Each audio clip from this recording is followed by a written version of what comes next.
Hi, I'm Emily Terao, and welcome to part 3 of the Pigeon Guillemot training video.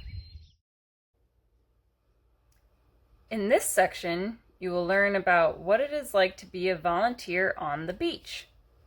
Some of the key items we will talk about include how much time you will spend on the survey, where and with whom you will work, what a typical day is like as a volunteer, a materials list, objectives of the survey, and how to identify burrows and prey. For each survey, we will collect data for exactly 1 hour once a week. Your volunteer hours will include travel time to and from your house, the time it takes to walk to your colony and get set up, and any time spent entering data for the survey. We start collecting data at the beginning of June, when the guillemots are typically still courting each other, or already paired up and in the process of incubating their eggs. It is uncommon to see a fish delivery on the first day of your survey, but every colony is different and nature never follows rules. The survey is over after 2 weeks of no fish deliveries, and when the colony no longer seems interested in being near shore. This is typically in late August, but every colony will have a different end date depending on the behavior of the birds. When you receive your colony assignment, you will likely be working with a team, though some colonies only require one person. Each team has a team leader as well as a colony contact. The team leader is responsible for gathering data and entering it online. If you are in need of a substitute or have any concerns, please reach out to your colony contact. Some colonies are located on private beaches or require parking at a private residence. Please be respectful and mindful of the peace and privacy of the residences. You will receive directions to your site from your team lead, as well as a sign to put on the dash of your car to show that you are a Guillemot research volunteer. Your colony contact will reach out to you to set up a time for in-person training on the beach to make sure you are comfortable with the protocol. Now, we are lucky to live in such a beautiful place. It is often such a joy to start off your summer day with an hour on the beach, watching birds, catching glimpses of porpoises, and possibly even a whale. But we do live in the Pacific Northwest, and sometimes mornings are cold or wet or foggy or all of the above. Hopefully not on your survey day, but it can happen. And even if the birds are not active and you can't see through the fog for the whole hour, no data are still good data. And we thank you extra for being on the beach that gloomy morning. Please do be safe, though. Don't go out on the beach if there is lightning or extreme weather warnings. So, with our Pacific Northwest weather in mind, it is always good to be prepared. Make sure to bring layers: a hat, gloves, scarf, and raincoat are all good items to have on hand. You should also always bring a pair of binoculars, your prey card, and your field card.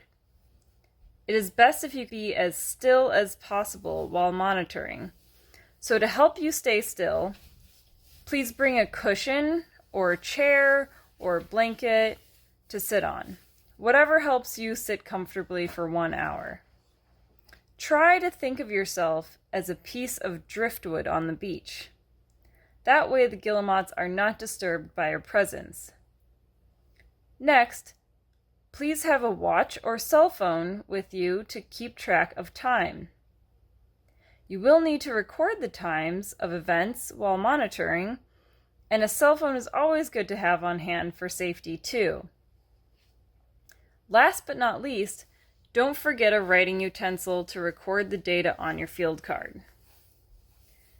Now, before we go any further, let's go over the main objectives of this Pigeon Guillemot survey. First, we are interested in studying the pigeon guillemots of the Puget Sound as part of an ongoing monitoring project. By collecting long-term breeding bird data, we can learn from patterns and drastic changes that might correlate with other events in the area, such as oil spills, eagle populations, increased human activity, and so on. So while we are out on the beach, we aim to collect data on adult population, the fish fed to the chicks in the burrows, and any disturbances or noticeable events that take place during the survey and the resulting behavior of the pigeon guillemot. This is also a great time to educate ourselves and others about these seabirds and their habitat, and just to enjoy our wonderful neighborhood wildlife. When you get out to your colony with your team, one of the first things you will do is begin to identify the burrows. Some burrows will be used year after year and will be familiar to the longtime volunteers.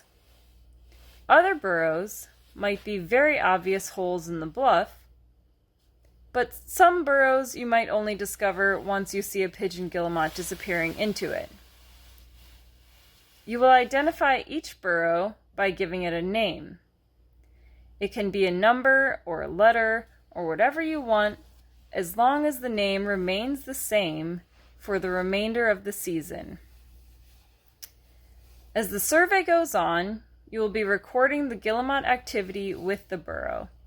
When a pigeon guillemot disappears into the burrow, we record it as a no-prey delivery or a visit to burrow. When a guillemot carries a fish into the burrow, we record what type of fish is being delivered, and these visits are recorded as fish to burrows. So, what kinds of fish are being delivered? And how will you identify them? Don't worry, it isn't as hard as it sounds. There are two main fish that are delivered, gunnels and sculpins. Everything else gets lumped into an other or unknown category. First, we will focus on gunnels. Gunnels are eel-like fish, very narrow, smooth, and droopy, like a piece of fettuccine pasta. You'll see them hanging out of the guillemot's mouth, though sometimes, especially in the beginning of the season, they might be quite small and can even wrap themselves around the paigu's bill. Gunnels come in different shapes and colors.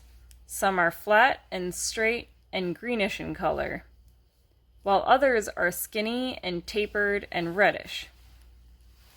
But the best way to differentiate a gunnel is to think of it as a wormy, snake-like eel kind of thing. Sculpins, on the other hand, are stiff, triangular, spiny fish. You can notice that the fat head tapers drastically to the pointed tail, and the paigus have a wide open bill when holding on to the fat sculpin head. Think sculpin, mouth open. And just like with gunnels, there are many different types of sculpins, so they may vary in color and size, but you can count on them all having that spiny, triangular, stiff shape.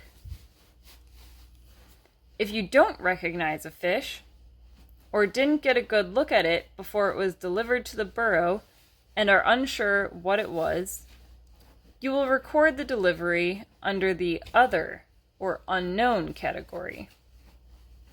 Some of the other fish types you might see include eel pout, sand lance, flatfish, perch, or cod.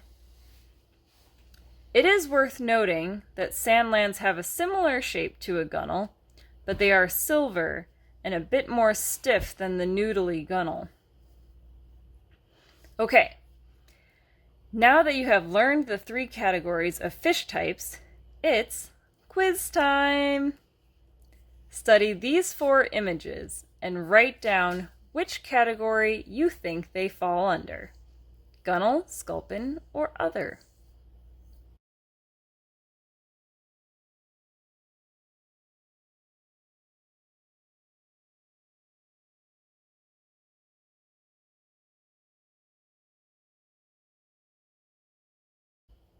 Now here are the answers. How did you do?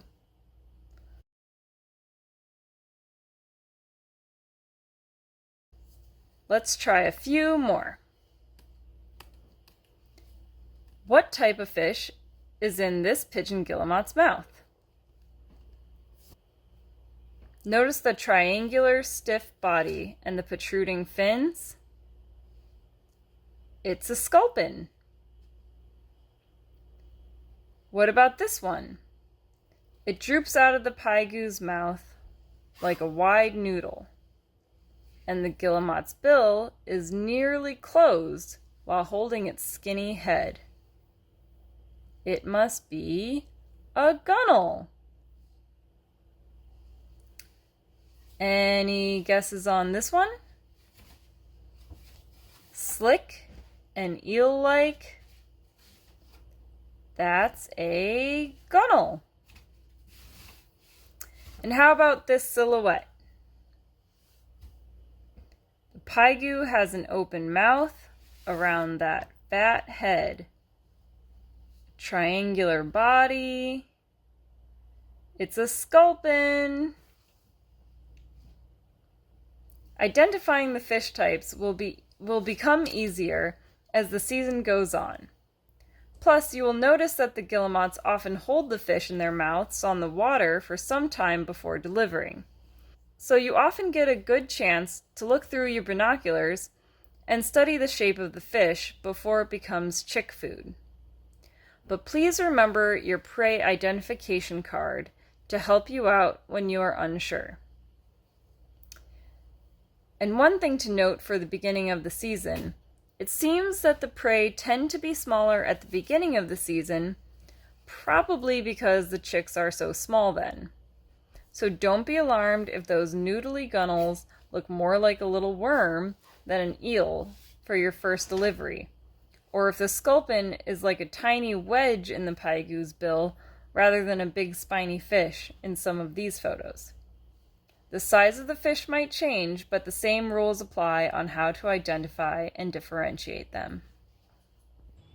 If you have any questions throughout the survey, please reach out to another team member or to your colony contact. We want you to feel comfortable throughout the survey, as well as confident that you're collecting good data and proud of the work that you are doing. But most of all, stay safe and have fun out on the beach. Thank you so much for volunteering with us. We look forward to another great season watching our favorite seabirds.